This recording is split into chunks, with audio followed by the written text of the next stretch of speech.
Cuenta una historia que un muchachito de 10 años, descalzo y temblando, observaba la vidriera de una zapatería. Una mujer se acercó al niño y le preguntó qué estaba mirando. El niño le respondió que estaba pidiendo a Dios que le diera un par de zapatos. La mujer lo tomó de la mano y entraron a la tienda. Le pidió al empleado que trajera 6 pares de medias y también una palanga con agua y una toalla. Llegó al muchacho a la parte posterior de la tienda, le lavó los pies y los secó con la toalla.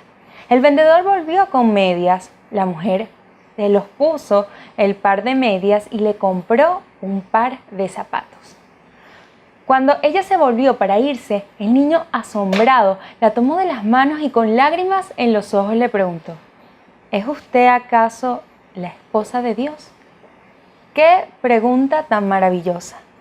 La iglesia de Dios es la novia o la esposa de Dios. Y nosotros, los miembros transformados de su iglesia, debemos reflejar ese carácter. Te invitamos a que te quedes con nosotros para que conversemos un poco más de este estudio número 3 de Escuela Sabática, titulada Justicia y Misericordia en el Antiguo Testamento, parte 1. Estamos en esta tercera lección y vamos a comenzar con el análisis de la primera parte, que, como nos comentó Erika, se titula Justicia y Misericordia en el Antiguo Testamento, parte 1. En esta oportunidad tengo el placer de estar acompañado por el pastor Douglas Oscategui. Pastor, bienvenido a Lecciones de Vida, analizando esta tercera lección que es interesante. También bienvenidos cada uno de ustedes, nuestros amigos. Le agradecemos al pastor que por favor nos pueda tener la oración. Cómo no, Ismael, vamos a elevar una oración. Querido Padre, te agradecemos las bondades de este día, te agradecemos la oportunidad de poder estar acá para compartir con todos nuestros amigos. Te rogamos, Señor, que nos bendigas en el estudio de tu palabra. Quédate con nosotros, lo pedimos en el nombre de Jesús. Amén. Amén. Es importante para entender un poco más con relación a este tema, este estudio, es conocer el contexto histórico de lo que estaba sucediendo en esta misericordia y justicia en el Antiguo Testamento, parte 1. Así que vamos a pedirle a Erika que por favor nos comente un poco más con relación a ese contexto histórico que es importante para esta lección. Ismael, el estudio se desarrolla de la siguiente forma. Primero vemos que la justicia social fue una parte de las leyes de Dios y de su ideal para su pueblo. La justicia social es la intención original de Dios para la raza humana.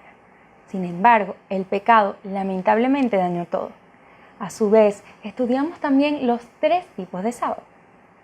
El primero, que fueron las instrucciones para observar el 7º día, que nos incluye a todos. El segundo, cada 7 años está el año sabático, que era el momento de cancelar deudas y mostrar preocupación por los pobres, liberar a los esclavos. Y de tercero, el año del jubileo, que se celebraba cada 50 años después que hubiesen 7 años sabáticos, con la finalidad de dar a todos la oportunidad de comenzar de nuevo. Luego vemos que Dios exhorta a su pueblo a que refleje su carácter y su amor, ayudando al pobre y al necesitado, no explotándole como muchas veces hacían algunas personas. Porque de nada vale hacer fiestas, ritos, ayunos, es decir, tener externamente una apariencia, justicia o de piedad, sin embargo, cometer iniquidad ante los ojos de Dios. Por último, el Señor nos exhorta a ser agentes del bien en todo momento, a reflejar su misericordia, ayudar a los necesitados, a las viudas, a los huérfanos, es decir, a todos aquellos que están a nuestro alrededor. Porque esa fue justamente la obra que vino a hacer Jesús cuando estuvo en esta tierra. Vino a traer vida y vida en abundancia. En esta primera parte del estudio encontramos varios versículos bastante interesantes.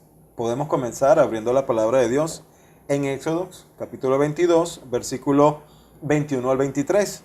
Dice lo siguiente: y al extranjero no engañarás ni angustiarás, porque extranjeros fuisteis vosotros en la tierra de Egipto.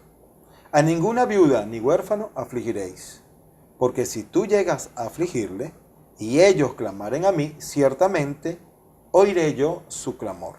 Una pregunta, pastor, con relación a este versículo. ¿A qué nos exhorta ¿Qué es lo que nos está diciendo aquí este versículo, ¿no? ¿Qué es lo que se refiere eso de afligir al huérfano, al extranjero? Que si el extranjero clama, Dios escucha. ¿Qué está pasando allí? Bueno, cuando uno puede observar en la manera como Dios dejó al pueblo de Israel, uno puede ver la enseñanza de la manera como Dios ha estado transmitiendo una idea, que Dios es el que ama a los indefensos, Dios ama a los huérfanos, Dios ama a las viudas. Hay una preocupación de Dios extrema en ayudar a aquellas personas que de alguna manera han pasado una tragedia de la vida. Y si hay una preocupación, es la preocupación de que el pueblo de Dios, Dios a través de su pueblo, debe extender una mano de misericordia a esa gente que de alguna manera ha caído en desgracia, ha caído en un momento difícil, y entonces Dios invita al pueblo de Israel, igual que a nosotros, a ser personas bondadosas para atender nuestra mano al necesitado, para ayudar a aquel que ha caído en algún momento difícil de su vida. Y yo creo que esa es la intención de Dios, porque Dios es el defensor de los pobres. Dios es ese ser tan especial que ama a los que viven bien y tienen una buena posición, pero ama también a aquellos que por alguna circunstancia de la vida están viviendo momentos difíciles de la vida, y qué bueno es que haya una mano bondadosa, y la primera mano bondadosa, Ismael, es la mano de Dios. No hay otra mano, la primera mano bondadosa. Y luego Dios nos llama a nosotros, su pueblo, a continuar a imitar a ese Dios. Sí, es interesante, pastor, porque aquí también habla de los extranjeros, ¿no?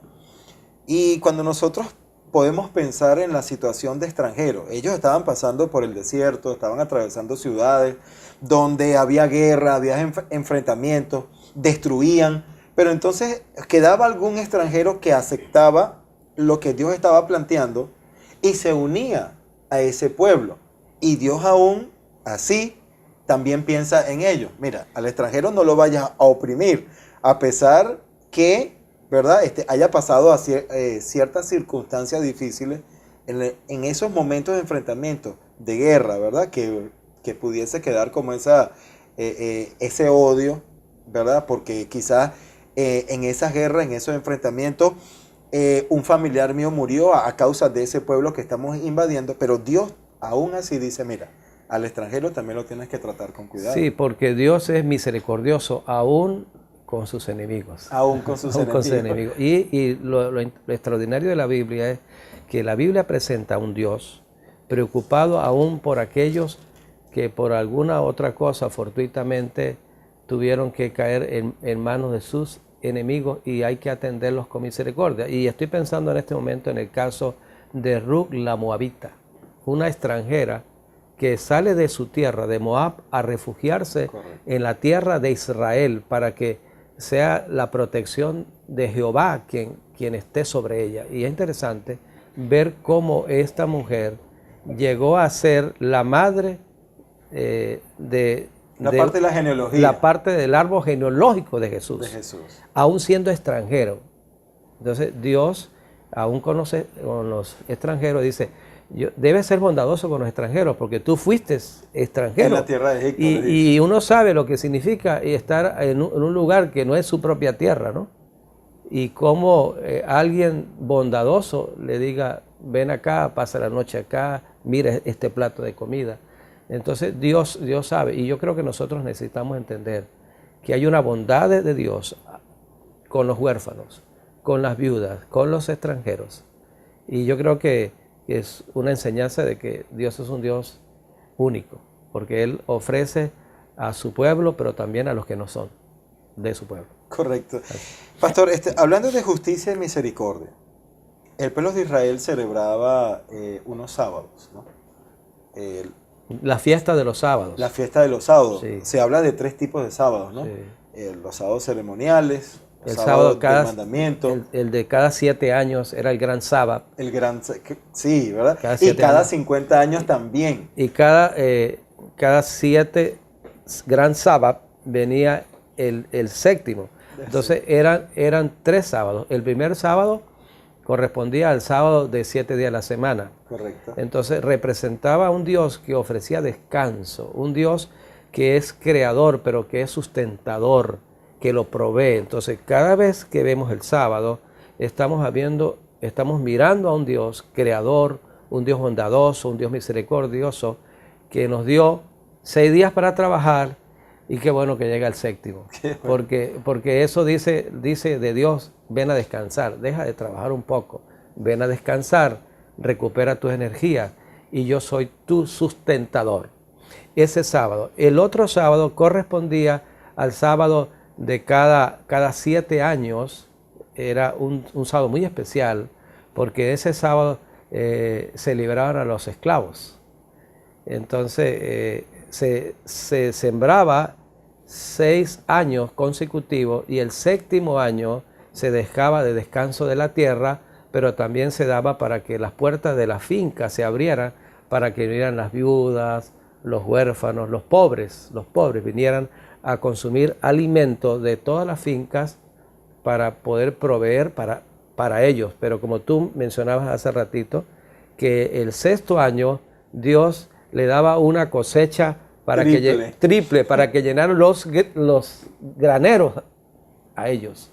Así que el 7º año se cruzaban de brazos, era un año de descanso, y entonces abrían sus puertas para que por sus fincas desfilaran los huérfanos, las viudas y los pobres. Entonces es una visión de cómo compartir la bendición de que tú que siembras, y que Dios te provee agua y te provee el sol y te provee todo para que tu cosecha sea buena, y te da el 6º año, te da en abundancia. Ahora dice: abre tu puerta para que otros tengan la bendición que Dios te ha dado.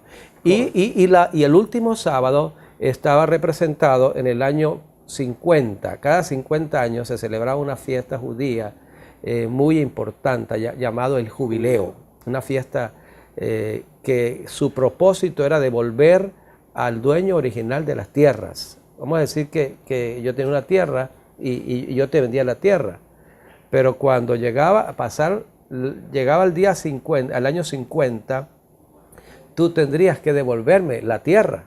La tierra volvía al dueño original. Y las casas y todo. Todo. Porque estaba llevando un mensaje.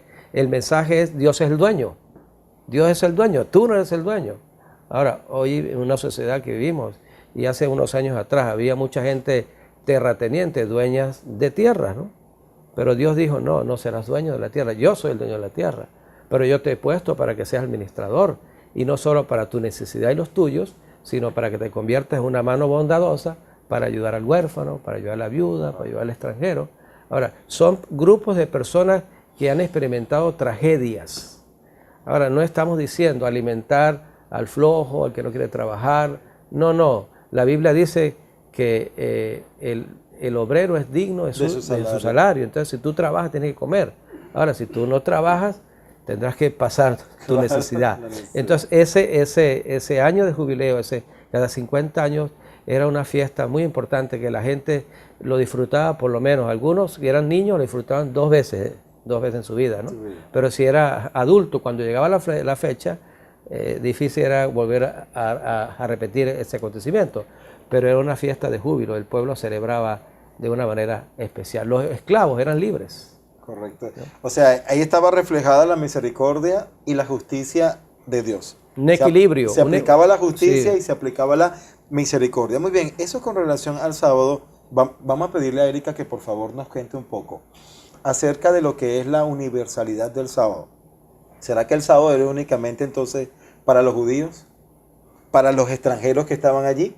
¿O era universal? Erika, por favor, coméntanos un poco más con relación a ese tema.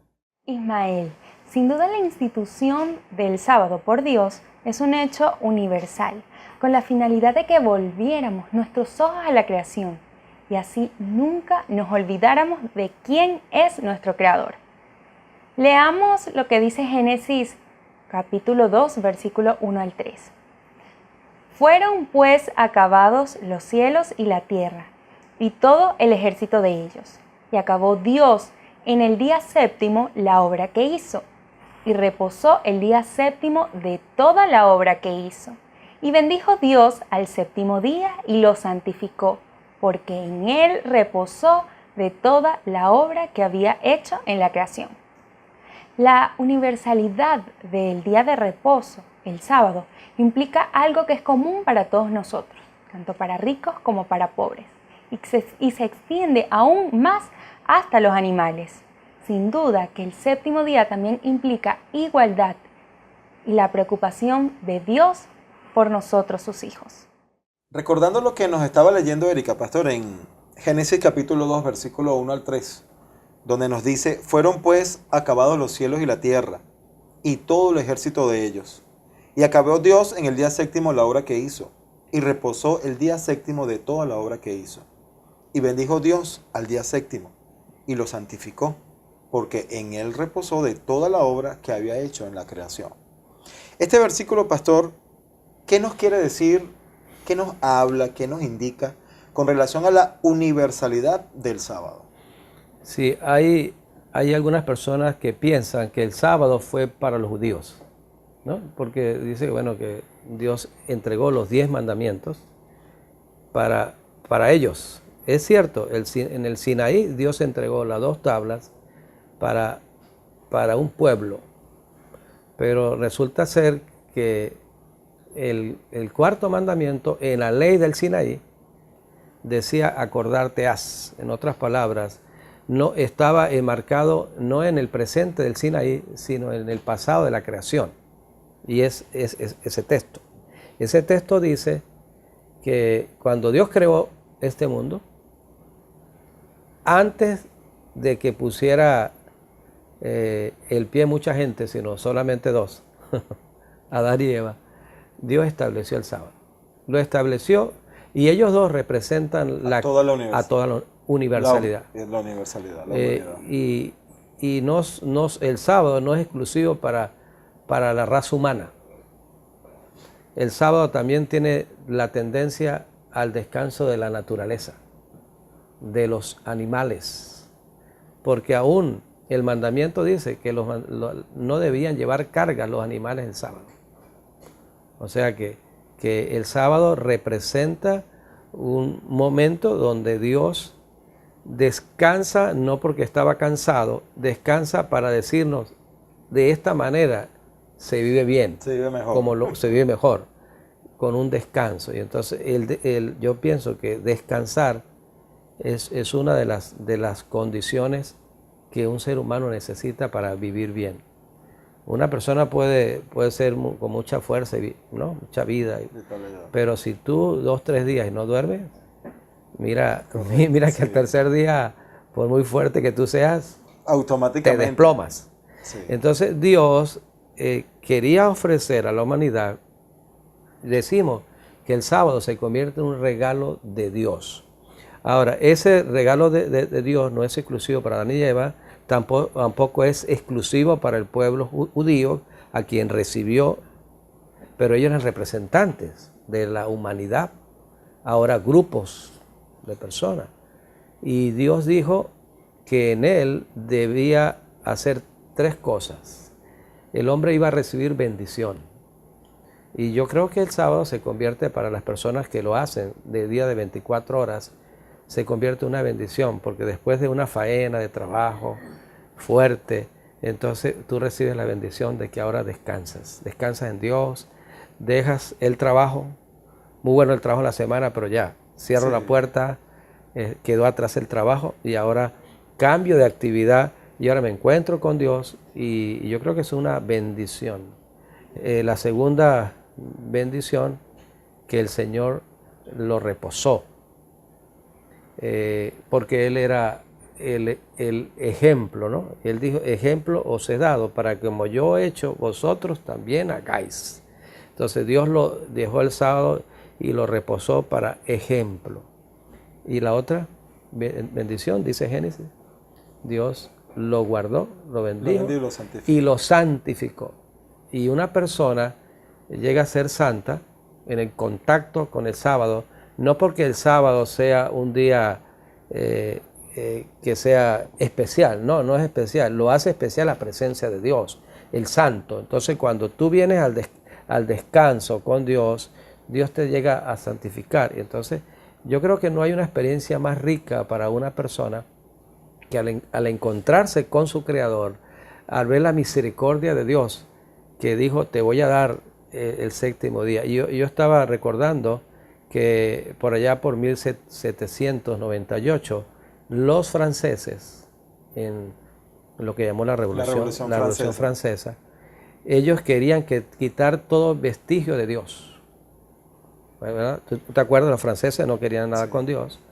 Y ellos sabían que la creación, Ismael, sabían que al final del séptimo día Dios había reposado, descansado. Y cuando descansamos el sábado estamos pensando que Dios es creador. Él es sustentador. Y los franceses dijeron, no queremos nada con Dios. Vamos a eliminarlo. Vamos a trabajar todos los días. Y eliminaron la semana de 7 días y la establecieron semanas de 10 días. Entonces trabajaban 9 seguidos y descansaban 1. Y ¿sabe qué, Ismael? No duraron 5 meses haciéndolo, porque empezaron a enfermarse. La gente empezó a enfermarse. Por eso la misericordia de Dios es tan buena que dio al hombre la orden, vaya a trabajar, pero tu fuerza va a ser tan fuerte desde el domingo, trabajo, lunes, ya cuando llegas el miércoles ya las fuerzas están bajando, ya cuando llega el jueves ya va, y cuando llega el viernes ya tú estás que, bueno, los trabajadores en la empresa ya el viernes a mediodía ya quieren irse, ¿no? Todo el mundo quiere irse, ¿sí? ¿No? Porque ahora necesitas recuperar tu energía. Y Dios pensando en la humanidad, pensando en el que trabaja en el barrio, el que trabaja en una oficina, con esas personas Dios pensó, dijo, ellos necesitan que yo les llene la batería, pero deben descansar en mí y yo les voy a dar la fuerza. Entonces Dios, que es un Dios misericordioso, pero también es justo, entregó el sábado como un medio de comunicarse con su creación, de demostrar cuán bondadoso es Él, y para que nadie se pudiera equivocar, decir, ¿y cómo será guardar el sábado? Él lo guardó. Dio como ejemplo. Exacto, Dios dijo, yo lo voy a hacer para que ustedes me imiten. Entonces, el sábado llega a ser un asunto de vitalidad para la creación. Claro, y está la justicia y la misericordia, ¿no?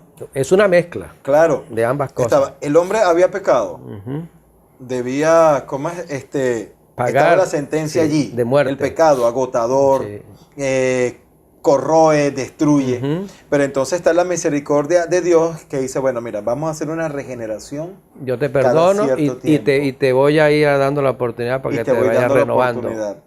Claro, y es interesante, pastor, cuando la ciencia moderna, lo que se llama la neurociencia, ha estudiado que cuando el cerebro humano está siendo expuesto a estrés, a tanta presión continua, no le consigue solución a los problemas que quiere resolver.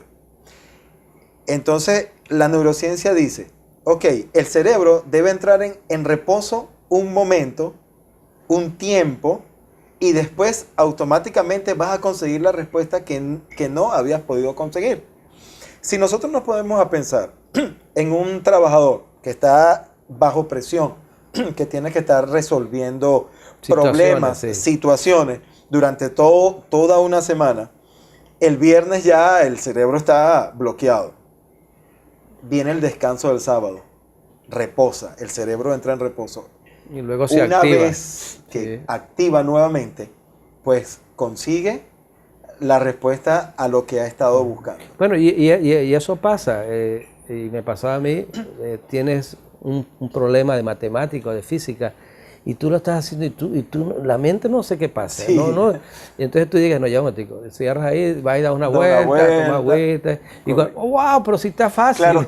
Claro, el cerebro quedó funcionando allí, claro, estaba embotado y te liberas, pues la solución. Bueno, el sábado es eso, y lo fue dado para la humanidad, y para ti, Ismael, para mí, y para nuestros amigos, para todos, porque es la manera misericordiosa como Dios ha establecido el descanso del séptimo día. Pastor, el ser humano ha tratado de imitar en cierto sentido a Dios con una aparente justicia y una aparente misericordia. Y se habla de leyes sociales, leyes que favorecen al trabajador, leyes que favorecen a los extranjeros, organismos que tratan de mantener eso lo más acorde posible entre seres humanos.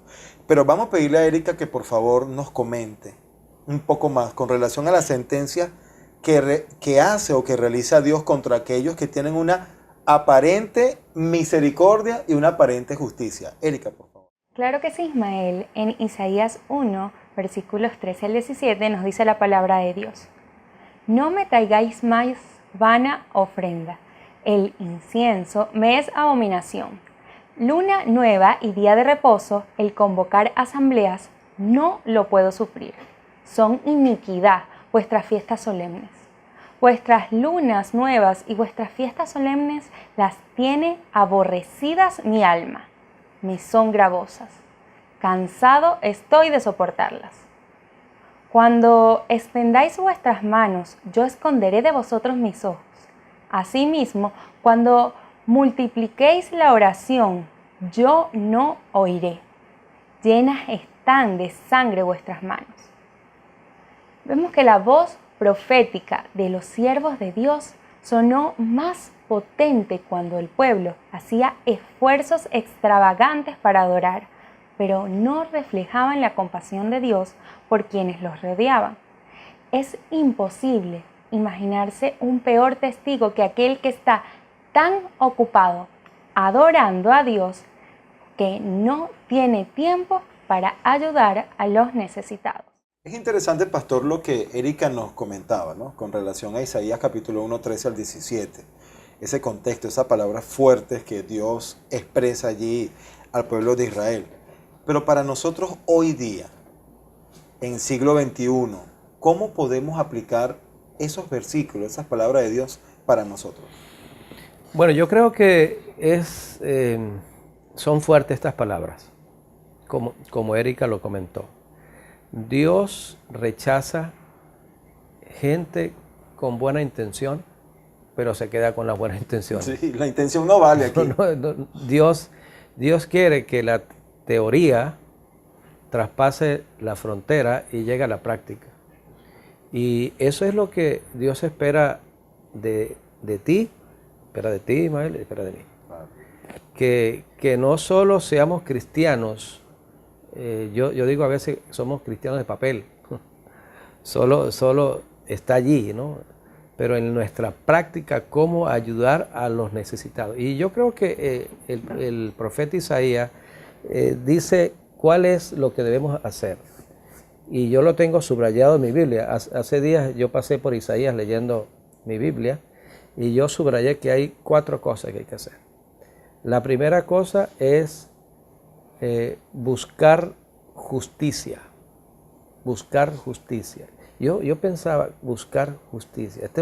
Vivimos en un mundo injusto. Injusto, sí.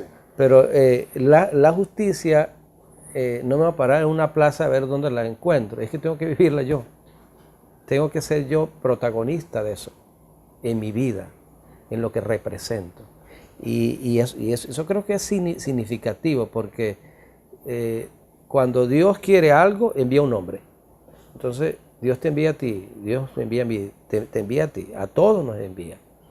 Luego dice, debemos hacer algo, restituir al agraviado. Restituir. A veces es fácil levantar la voz acusadora contra alguien. Lo difícil es decir, mire, nos equivocamos, mire, discúlpanos. Queremos decirle a todo el mundo que nos equivocamos, él es inocente. Y eso yo creo que se representa la parte práctica de lo que el Evangelio es. Porque Dios quiere gente que entienda que yo no puedo levantar falso testimonio contra alguien y luego decir, aquí no pasó nada. No pasó nada, se olvidó, pasa por debajo de la mesa. Se olvidó. No, Dios dice, tú cometiste un error, tú pisoteaste el nombre de una persona, su dignidad, bueno, ve ahora y recoge los pedazos. Levántalo. La tercera cosa que me pareció hermosa de Dios es defender al huérfano.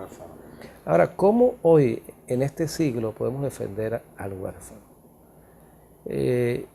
Defender al huérfano representa hacer una institución y la institución podía ser tu casa, Ismael, podría ser mi casa, en dar un plato de comida a un huérfano. Y como le preguntaron una vez a María Teresa de Calcuta, ¿qué has hecho para ayudar a los pobres? Y ella dijo, mire, yo soy una gota de un vasto océano. Una gota para ayudar a alguien en una de las calles de Calcuta. Una gota de un vasto océano. Y ese hecho de defender al huérfano no es solo teoría, sino hacer algo, ver a un huérfano, ayudar a un huérfano. Un padre muere y dejaron 2, 3 niños por ahí. ¿No? ¿Quién se encarga? ¿Quién se encarga de ellos? Entonces vamos como iglesia a veces al servicio fúnebre y le decimos los lamentos. Pero después, ¿quién le da comida a esos niños cuando el papá ya no esté? Ahí es donde la Biblia, tanto en el Antiguo Testamento como en el Nuevo Testamento, dice que hay que preocuparse por las viudas y los huérfanos. Claro. Significa entonces, pastor, que estamos viendo aquí, a la luz de la Biblia, un Dios práctico. Dios práctico. Y Dios invita a su iglesia a ser práctica. El presupuesto de la iglesia debe tener un renglón que se llama viudas y huérfanos. Sí. Porque esa es la parte que Dios desea. La razón de ser de la iglesia. Y la cuarta cosa que me pareció interesante. Amparar a las viudas. Amparar a las viudas. Esto de amparar a las viudas. Pablo dice que si la viuda es joven, que se case otra vez para que consiga a alguien que la ampare, ¿no? Pero si es adulta y no se va a poder casar, mire, la iglesia tiene que hacer. Y yo estaba recordando en este momento a la hermana María. Yo fui pastor para allá en el año 90, en Cabimas, y teníamos a una hermana. Ella vivía al ladito de la iglesia. Ella, cuando era más joven, donó el terreno donde construyeron la iglesia. Y yo iba a visitarla, ¿no? Y interesante que los hermanos de la iglesia, había siempre alguien que le llevaba un almuercito a esa hermana. Una hermana enferma, no trabajaba. Y la iglesia fielmente hasta que esa señora murió. Pero yo creo que ese es el trabajo práctico.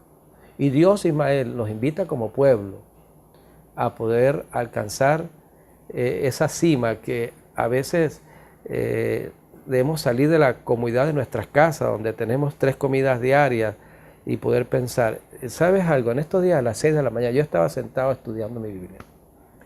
Y entonces mi esposa estaba cocinando algo y entonces se asomó al balcón y me dice, mira mi amor, un muchacho, como que 28 años, abriendo las bolsas de la basura, comiendo ahí, en medio de la basura, comiendo y echando algunos desperdicios más para llevar. Y entonces yo le dije a mi esposa, cocina algo rápido y saca algo de la nevera. Y mi esposa sacó algo y cuando ya estábamos listos en la bolsita, miramos y ya no estaba el muchacho. Entonces yo le decía a ella, imagínate la situación. Nosotros como pueblo necesitamos hacer eso. Y uno de mis sueños con mi esposa y yo hemos pensado de hacer como un orfanato para niños de la calle. Y tener un lugar donde la gente pueda tener un plato de comida y una cama calientica. Yo creo que esa es una labor muy hermosa. Ayudar a huérfanos y atender a las viudas. Porque es la gente más indefensa de esta sociedad, porque no trabajan, porque no tienen capacidad. Y yo creo que como pueblo tenemos la facultad de parte de Dios de hacer ese trabajo. Significa entonces, pastor, que eso podría ser como un llamado, ¿verdad? Un llamado, una idea que usted tiene. Pero Dios también tiene un llamado. Dios también hace un llamado a su pueblo a ser práctico, a dejar la teoría, a dejar el papel, la letra muerta y poner a ejecutar, porque él en primer lugar, él dio el ejemplo. Él pudo haber dicho, bueno, guarden el sábado y listo. Pero como usted explicaba antes, dijo, mira, yo le voy a dar el ejemplo. En segundo lugar, dio las normas, y lo practicó. Ahora, Erika, por favor, coméntanos acerca de cómo es que Dios hace el llamado a su pueblo. ¿Cuál es el llamado que Dios hace a la iglesia? Ismael y amigos, y ya que estamos llegando a la parte final de este estudio, leamos lo que nos dice Salmos 82:3. Defended al débil y al huérfano, haced justicia al afligido y al menesteroso. Sin duda, con este versículo, Dios nos está llamando hoy a su iglesia a ser una fuerza para el bien, a mostrar la verdad acerca de su carácter. Gracias, Erika, por comentarnos Salmos 82, versículo 3. Y pastor, con relación a eso, esa idea de ser una fuerza del bien, ¿cómo podemos entonces como iglesia local y como iglesia mundial procurar hacer lo que Dios nos está llamando a hacer específicamente en este versículo, ¿no? Defender al afligido, al huérfano, todas esas cosas que Dios desea? Sí. Yo creo, Ismael, que antes de que Dios nos llame como iglesia local o iglesia mundial, Dios nos llama como individuos. Individual. Dios nos llama como individuos. Yo visité un lugar de un hombre pobre. Tenía una casita muy humilde. Y tenía ahí en su casa a 10 drogadictos viviendo con él. Wow. El hombre tenía 2 hijos y su esposa. Y él hizo un anexo al lado, ahí pegaban, ahí con unos bloques, una broma, una cosa ahí. Y ahí vivían 10 hombres, drogadictos todos, que él los estaba ayudando a salir de la droga. Entonces yo le pregunto, ¿y por qué tú estás haciendo esto aquí en tu casa? Le dijo, lo que pasa es que yo un día fui drogadicto. Y alguien se acordó de mí. Es la parte práctica. Es la parte práctica. Entonces, a veces nosotros como iglesia nos conformamos, Ismael, con lo que la institución haga. Y dependemos de eso. Y dependemos. Bueno, la institución, la organización no tiene nada, yo no hago nada. Exacto. Listo. Pero nosotros como personas, ¿qué pudiéramos hacer? ¿Qué pudiéramos hacer? Y estoy recordando un lugar, hace unos años atrás, que un hombre llegó y le dijo al pastor de la iglesia, pastor, aquí hay un hotel, le voy a dar la llave al hotel, 32 habitaciones, cada una habitación con su baño, televisor, todo. Una cocina tremenda con todos los equipos. Hagan algo para ayudar a la gente. Y le entregó las llaves al pastor. El pastor emocionado se fue a la iglesia, reunió la junta de la iglesia y amén, todo el mundo, amén. ¿Qué vamos a hacer? Vamos a recoger a gente de la calle. Bueno, primeros 15 días como novia nueva, pues. Magnífico. Todo el mundo feliz, viendo y viniendo. 15 días pasaron bien. Ya un mes. No, y el hermano, no, faltó fulano. Y el otro, no puede. 2 meses quedó el pastor, quedó una persona y una hermanita ahí medio cocinando. Ya a los 3 meses el pastor ya no podía. Entonces, uno de los hombres que está ayudando al pastor, un psicólogo, hizo el proyecto, se fue a la capital, lanzó el proyecto, le aprobaron unos cuantos millones y le dijo al pastor, aparte se que voy a tomar la institución. Y el hombre está haciendo ese trabajo. Entonces, yo creo, Ismael, que aquí necesitamos apuntar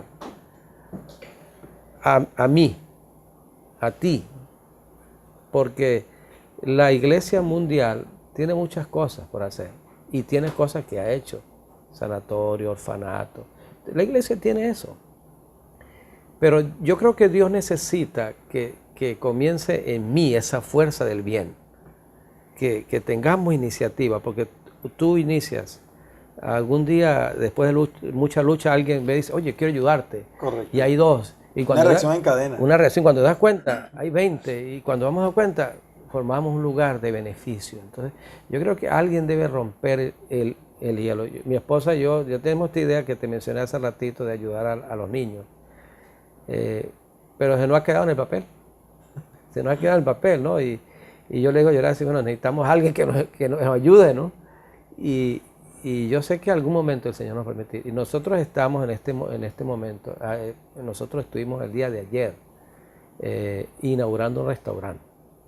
Y una de las cosas que ese restaurante va a hacer una vez al mes es llevar almuerzos a sanatorios, a ancianatos, porque queremos aliviar, queremos ser la fuerza del bien para algún grupito, pues.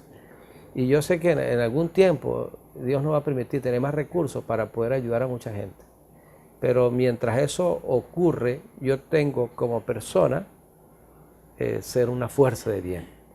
Y luego 1 más 1 se va sumando. Y yo le digo, yo conocí a un hombre judío que tenía una empresa en Maracay. Y él le había dado una orden a la administradora que cualquier pobre que viniera a su empresa a pedir, le daba $5. El valor de $5, equivalente a $5. Y alguien decía, ese es uno de los hombres más ricos de acá. Pero nunca fue así, siempre fue así. Pero siempre ha tenido la idea de ser generoso. Porque cuando una persona es generosa, dice la Biblia que el que le da a los pobres, a Dios presta. A Dios presta. Entonces, esta lección, yo creo que debe impactar nuestra vida, porque debemos salir de las fronteras de nuestro templo e ir a la gente donde está, en sus necesidades, en sus angustias, en sus dificultades, para echar una manito, pues, para extender nuestra mano, para decir, el Evangelio no solo es teoría. No solo teoría, es práctico. El Evangelio es práctico. Es práctico. Oye, pastor, interesante y podemos pensar en lo siguiente, ¿no? Hay un llamado que Dios hace de manera individual y universal también. Porque quizás muchas personas puedan pensar, bueno, el llamado de Dios es solamente para la gente de la iglesia y ya. Pero si el llamado es escuchado por los habitantes de la tierra, ustedes se imaginan por lo menos 10 millones de personas que en todo alrededor del mundo se dediquen a ayudar a una persona ese día. Extraordinario fue. Oye, 10 millones, o sea, 10 millones de personas, 10 millones cantidades de huérfanos, viudas, menesterosos, desempleados, que ese día van a recibir una ayuda. Y si nosotros lo hacemos todos los días, vamos a estar viendo el reflejo, o vamos a hacer el reflejo de ese Dios maravilloso que está preocupado por la humanidad y que ve y entiende la situación, la crisis por la cual estamos pasando, por lo que el pecado nos ha hecho, y que está dispuesto, está deseoso un día a venir a terminar con todo este problema, con toda esta crisis que ha causado el pecado, y volver a ser restaurar nuevamente. Mira, yo creo lo que el libro de Éxodo, cuando dice que cuando Dios llama a Moisés para decir, ve a liberar a mi pueblo. Cuando uno lee esa parte, Dios dice, he oído la aflicción de mi pueblo. Yo he escuchado el gemir. Ahora te envío a ti para que los liberes. Mira cómo Dios sabe la necesidad, pero Dios está buscando instrumentos humanos. Dios está buscando a alguien. Y aunque no hagas mucho, pero si haces un poquito, Dios te va a bendecir. Porque te vas a unir a la fuerza poderosa de Dios para ayudar a calmar el hambre de alguien, para ayudar a sacar a alguien de una necesidad. Claro, sin embargo, hemos tenido un mundo complicado en este asunto, ¿no? Porque dijo el Señor que por haberse multiplicado la maldad, el amor de muchos se enfriará. Pero no debemos dejar que se muera ese amor, no debemos dejar que se enfríe. Necesitamos calentarlo, porque indudablemente habrá gente engañadora que ha usado, digamos, la pobreza como un medio de vida y se beneficia ser pobre porque pide y eso, pero también hay gente necesitada. Entonces hay que distinguir dónde puede ayudar y dónde no, ¿verdad? Pero allí está la inteligencia. Por eso la Biblia atiende en primera instancia a huérfanos, a extranjeros y a viudas. Las otras personas a veces hay que poner una lupa, porque hay gente que son engañadores de oficio y se benefician de los corazones generosos, y lo que hacen es engañar. Correcto. Bueno, pastor, para concluir, y nuestros amigos, podemos dejar una pregunta en el aire. ¿Qué puede hacer tu iglesia local para ayudar a los necesitados de tu comunidad? Mi querido amigo, amiga que estás allí, tú conoces tu comunidad, conoces las personas necesitadas, quienes son huérfanos, quienes son viudas. Dios te está haciendo un llamado a través de este estudio, a través de la Biblia. Él dio su ejemplo, fue práctico. Y Dios dice, ya no quiero la teoría, necesitamos que sea práctico. ¿Estás dispuesto a ser ese reflejo del amor de Dios en tu comunidad? Gracias por estar en este estudio. Te invitamos al próximo estudio de Lecciones de Vida. ¿Vamos a orar? Oremos. Soberano Dios, gracias porque tú eres bueno y misericordioso. Gracias porque hay una combinación perfecta en la justicia y la misericordia. Oh Señor, hemos visto a través de este estudio tu preocupación para atender las necesidades de las viudas, los huérfanos, los extranjeros, aquellos que no tienen que comer, aquellos que no tienen dónde dormir. Y tú, a través de tu santa palabra, nos haces el llamado y la invitación a ser esos instrumentos para llegar hasta aquellas personas y mostrar que hemos conocido a un Dios de amor, un Dios preocupado por la humanidad. Amén. Gracias, Señor, porque podemos recibir este llamado. Ayúdanos a compartir las bendiciones que tú nos has dado. Gracias por este estudio que nos ayuda a reflexionar en este punto. En el nombre de Jesús lo pedimos. Amén.